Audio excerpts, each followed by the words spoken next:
कर्नाटक से उठे हिजाब विवाद पर पूरे देश में बहस हो रही है। छात्राओं की मांग जायज है या फिर सरकार का रुख सही है, ये मामला कोर्ट में विचाराधीन है। इस बहस के बीच हम ये जानने का प्रयास करते हैं कि हिजाब, बुर्के और नकाब में क्या फर्क होता है।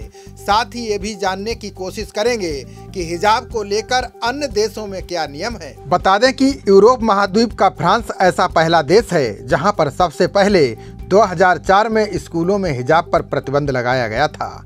इसके बाद फ्रांस सरकार ने 2011 में सार्वजनिक स्थानों पर भी चेहरा ढकने पर प्रतिबंध लगा दिया। आश्चर्य तो आपको ये जानकर होगा कि फ्रांस में हिजाब पहनने या पूरा चेहरा ढकने पर करीब 13,000 रुपये के जुर्माने का प्रावधान है। अगर कोई व्यक्ति किसी महिला को हिजाब पहनने या चेहरा ढकने के लिए बाध्य करता है तो उस पर 26 लाख रुपए के जुर्माने का प्रावधान है। रूस ने 2012 में स्कूलों में हिजाब पर प्रतिबंध लगाया था। भारत की तरह ही रूस में भी ये मामला सुप्रीम कोर्ट में पहुंच गया था। कोर्ट ने भी सरकार के फैसले को सही ठहराया था और हिजाब पहनने पर बैन लगा दिया। शी जिनपिंग सरकार ने भी स्कूलों में हिजाब पर प्रतिबंध लगाया हुआ है। चीन में धार्मिकता को परिभाषित करने वाले पहनावे के साथ स्कूली और सरकारी कार्यालयों में एंट्री नहीं है।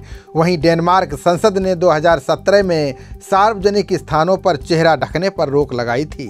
अगर कोई डेनमार्क में चेहरा ढकता है तो उस पर पहली बार करीब 12,000 रुपये का जुर्माना लगेगा। दोबारा पकड़े जाने पर करीब 85,000 रुपये का जुर्माना लगेगा।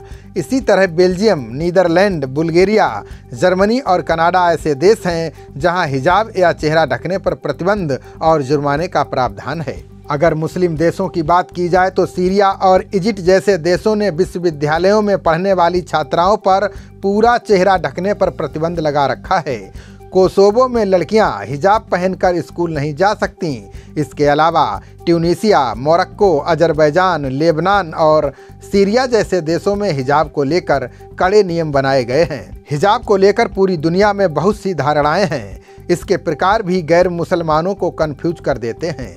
हिजाब के कई प्रकार नकाब, अबाया, अल अमीरा हैं। इतने प्रकार के हिजाब हैं, लेकिन उनका काम एक ही औरत का शरीर और बाल ढकना है, जिससे उसे देखकर किसी आदमी का ईमान ना भटक जाए। हिजाब की बात करें तो मॉडर्न इस्लाम में हिजाब का अर्थ पर्दा होता है।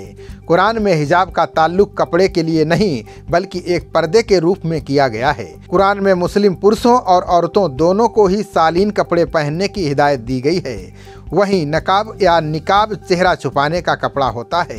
इसमें सिर पूरी तरह से ढका हुआ होता है। नकाब का काम होता है सिर चेहरा को ढकते हुए सिर्फ आंखें खुली रखना। मुस्लिम औरतों का पहने जाने वाला काले लवादे जैसी पोशाक को हम बुर्का कह देते हैं, लेकिन नकाब का ही अगला स्तर बुर्का है। यहाँ नकाब में आँखों के अलावा पूरा चेहरा ढका होता है। बुर्के में आँखें भी ढकी होती हैं। आँखों के स्थान पर या तो एक खिड़की नुमा जाली बनी होती है या कपड़ा हल्का होता है जिससे आर पार दिख सके। अल अमीरा 2 कपड़ों का सेट होता है। एक कपड़े को टोपी की तरह सिर पर पहना जाता है।